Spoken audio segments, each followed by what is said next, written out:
झारखंड के पेयजल एवं स्वच्छता मंत्री मिथिलेश ठाकुर ने प्रवर्तन निदेशालय यानी ईडी के रेड पर अपनी प्रतिक्रिया दी है।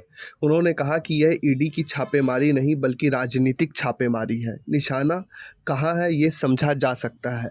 ऐसी कार्रवाई को लेकर हम अभ्यस्त हो गए हैं। जब ये लोग जनता की अदालत में फेल हो गए तो इस तरह से केंद्रीय एजेंसियों को लगाया जा रहा है। मंत्री मिथिलेश ठाकुर ने कहा कि उन पर भारतीय जनता पार्टी में शामिल होने के लिए लंबे समय से दबाव बनाया जा रहा है।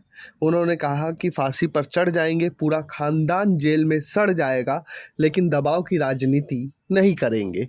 झारखंड की जनता के साथ किसी तरह का छल और धोखा नहीं होने देंगे। उन्होंने कहा कि सीएम हेमंत सोरेन ने अंतिम पंक्ति के लोगों तक हक अधिकार दिलाने का बीड़ा उठाया है, उसमें वह भी सहभागी है। जब बिना किसी आरोप के राज्य के सीएम को 5 महीने तक जेल में रखा जा सकता है तो साल 2 साल हम लोग भी रहेंगे। मंत्री मिथिलेश ठाकुर ने कहा कि ईडी अगर पूरी पारदर्शिता के साथ काम करे तो हर तरह के सहयोग को वो तैयार है, हर तरह का सहयोग वह करेंगे। ईडी को कठपुतली नहीं बनना चाहिए।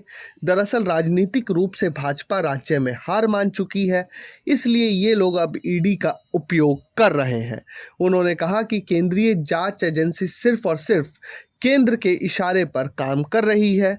आईएएस मनीष रंजन सचिव के घर पर भी छापा मारा गया।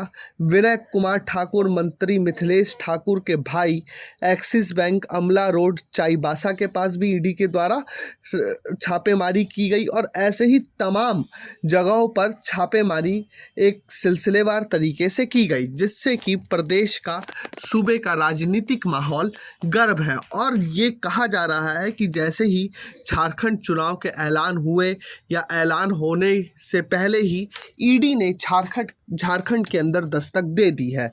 अब यह देखना है कि झारखंड चुनाव में ईडी का रोल किस तरीके से रहता है और ये ईडी की जांच की आंच अभी झारखंड के किन बड़े बड़े नेताओं तक पहुंचती है और इस जांच की वजह से झारखंड की राजनीति और कितनी गर्म होगी, ये आने वाले समय में पता चलेगा। Bureau report, प्रजाहित।